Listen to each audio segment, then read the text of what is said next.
they'll decode the algorithms behind truth itself. Join the conversation October 17, 10 a.m. Live from the Executive Theatre, TV3. Attendance is free. African Digital Festival Thought Leadership Seminar, Combating Misinformation in the Digital Age.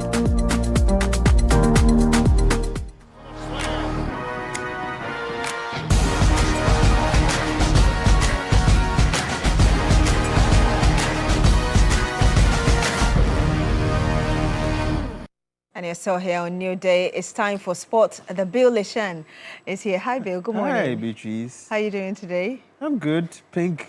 Yeah, we're still in Pink October. Yeah, So we're displaying Check It, Win It. Yes. Yeah, so if you haven't checked your own, you have to go and check. Every Friday, we're doing free screening right here. But let's get into sports. Yes. I am hearing some news. Yes. That Richard Ofori wants to come back. Yes. And be part of the 2026 World Cup game. Squad. I mean, just tell us really. Yes. Why does he want to come back? Oh, I mean, the World Cup is a magnet for a lot of Ghanaian players. So when Black Stars qualify for World Cup, you'd hear a lot of these stories that this player wants to come, that player wants to come. This one, he said it directly to the South African media. So these are the quotes.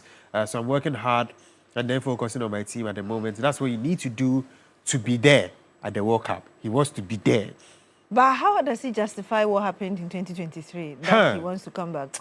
That is something he's never answered. I remember that game against Mozambique in the AFCON where the ball was going out to touch and he didn't have to touch it. Yeah. But he decided to touch it, giving Mozambique a corner which they scored from. Yeah. And nobody has forgiven him for that. So it's hard to convince the people, I mean, people who watch football, that Richard Ofori should be in the Black Stars, because the general comments on social media have not been positive when it comes to him. Yeah, they haven't forgiven him. They've not. Yeah.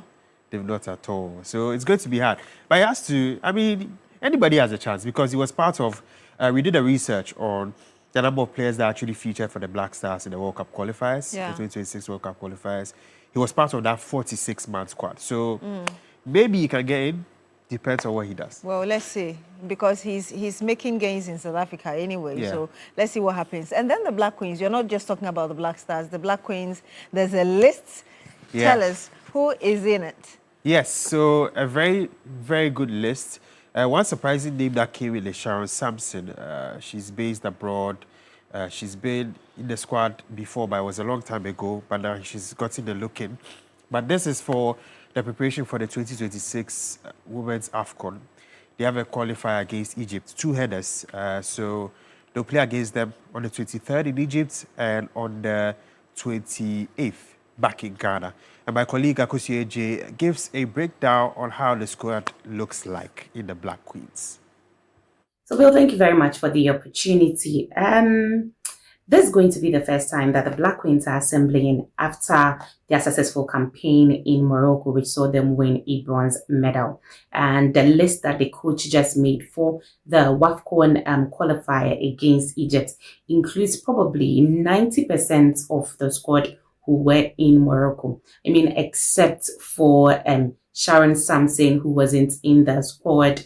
There's Helen, who also wasn't in the squad. Mariam Ponsa as well, who did not make it to the WAFCON, which means that there are a number of players who did not return into this team, including Sharifatu Sumaila, Jacqueline Owusu. They didn't make it into this squad. But let's also remember that right after the tournament, there were some of our players who had to move. Nancy Amo, who scored that final penalty kick against South Africa to win a star medal, and defender Comfort Yeboah have all moved from Ampem Dakwa to Dax Logoronia in the La Liga Femenina. Then we have Chantel Boyholoka, who moved from the Lionesses City to Nottingham at the moment. We've also seen Princess Mafo move from the Women's Super League to now going back to Nordjylland. And so these are some of the movements that the players have made. But they're not so surprising, the list that we are seeing at the minute.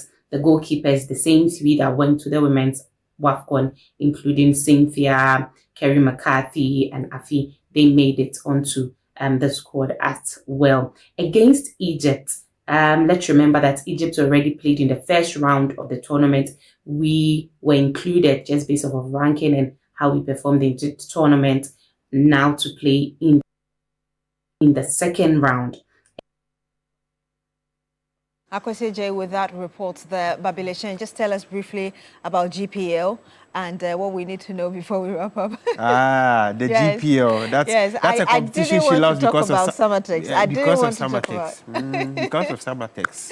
But yeah, there will be a game between Dreams FC and Nations FC. Dreams FC have been struggling this season. Actually, they've only earned 1 point, and Nations FC haven't won in their last 4 games, so would also want to get back to winning ways. So there's Dreams versus Nations FC, Midiama versus Summertex, Bichim versus Vision, Bekum Chelsea versus Heartful, Koho United versus Indiana Stars, Sweden All Blacks versus Holy Stars, BBN Gold Stars versus Hearts of Lions, and 11 Wonders versus Karela. Kotoko will not be playing because they have a game against Wydad on Sunday in the CAF Confederations Cup. But that Heartful Bekum Chelsea game is definitely one to watch, and yeah, of course, your Summertex versus Midiama FC is also another one to watch as well. We should score them, yes. But thank you very much, Bileshan, for bringing us the latest Thank you, Beatrice. in sport. And very shortly, we're going to be having a conversation with one of the top 5 finalists for the Ghana Most Beautiful. I think Ajele Ajoko of Greater Accra region will be joining us. So stay with us.